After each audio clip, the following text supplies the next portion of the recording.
యాదాద్రి శ్రీ లక్ష్మీ నరసింహస్వామిని తెలంగాణ సీఎం రేవంత్ రెడ్డి దర్శించుకున్నారు. పుట్టినరోజు సందర్భంగా స్వామివారికి ప్రత్యేక పూజలు నిర్వహించారు. మూసీ నది ప్రక్షాళనకి నడుం బిగించిన సీఎం రేవంత్ రెడ్డి పాదయాత్ర చేపట్టారు. స్వామివారి దర్శనం తర్వాత యాదగిరిగుట్ట టెంపుల్ డెవలప్మెంట్ అథారిటీ ఆలయ అభివృద్ధి కార్యకలాపాలపై ముఖ్యమంత్రి సమీక్ష నిర్వహించారు. అనంతరం రోడ్డు మార్గంలో సంఘంకి బయలుదేరారు.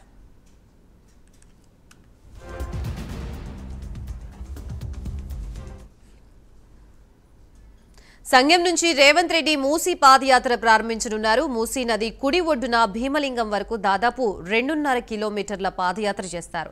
అక్కడి నుంచి తిరిగి ధర్మారెడ్డిపల్లి కెనాల్ కట్ట వెంబడి సంఘం నాగిరెడ్డిపల్లి రోడ్డు వరకు పాదయాత్ర నిర్వహిస్తారు.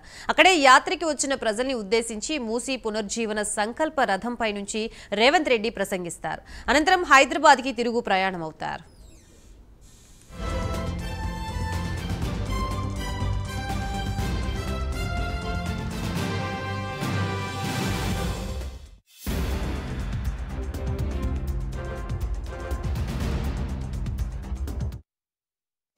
ప్రస్తుతం ఇదే అంశానికి సంబంధించి మనకి పూర్తి సమాచారం అందించడానికి మా ప్రతినిధి శంకర్ సిద్ధంగా ఉన్నారు. శంకర్.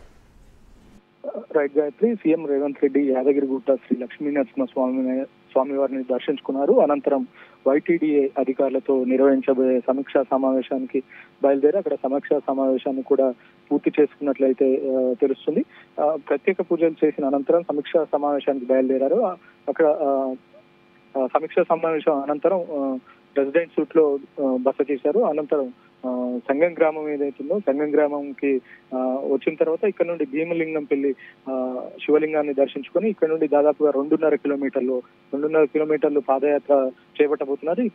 ఈ పాదయాత్ర మూసీ పునర్జీవన చైతన్య యాత్రగా దీనికైతే పేరు ఉంది. సో ఈ పాదయాత్ర దాదాపు 2.5 కిలోమీటర్లు ఉంటుంది. ఈ 2.5 కిలోమీటర్లు పాదయాత్ర చేస్తూ పక్కనున్న మూసీ ప్రాంత రైతులు ఎవరైతే ఉన్నారో వాళ్ళతో మాట్లాడుతున్నారు. మూసీ వల్ల జరిగే నష్టాలేంటి, అది మూసీ ప్రక్షాళన చేసిన తర్వాత రైతులకు ఎలాంటి లాభాలు జరుగుతాయి అన్నది రైతులతో నేరుగా మాట్లాడుతున్నారు. అనంతరం 2.5 కిలోమీటర్ల పాదయాత్ర అనంతరం సంగం గ్రామంలో మూసీ పునర్జీవన చైతన్య యాత్ర రథాన్ని ఏర్పాటు చేశారు.